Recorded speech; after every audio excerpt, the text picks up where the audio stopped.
Slam, rồi bạn Trúc Linh Văn Nguyễn. Khúc này là mình nói là bạn Trúc Linh và gì đó là đặt thì comment ở dưới cho mình nha. Xanh thì em mình nó mua rồi. Hàng quay mặt lên nhé. Là cái hàng này nè, hàng nó có mấy đó mình quên thì và ba cái này mình mới làm cái hũ này là xấu nhất mà mình thích nó để trong một cái nhựa Play-Doh. Nhựa Play-Doh có một con vịt rất là dễ thương kìa.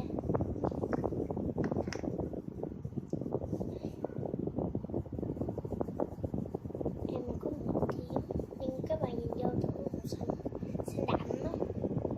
Mình nói chuyện hơi nhỏ xíu. Em chơi khá là đã. Em này bỏ vô cái lon nữa. Em này có cái màu khoai môn rất là đẹp. Nhỏ nhưng có vỏ đây nha.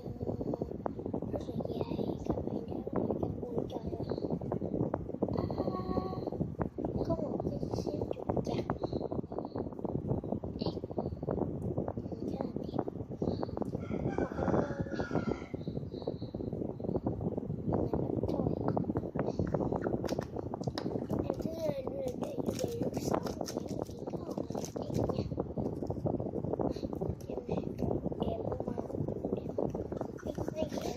Ôi trời, mày bị điên hả? Bớt còn đi nha. Làm cái da ra có rất là dẻo luôn, rất là thích này.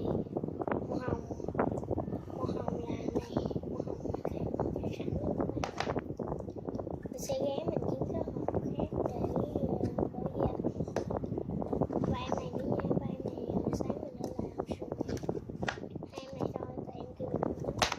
Và bạn nguyên đáng là bạn Lucy Handmade Mimi á, BB Channel.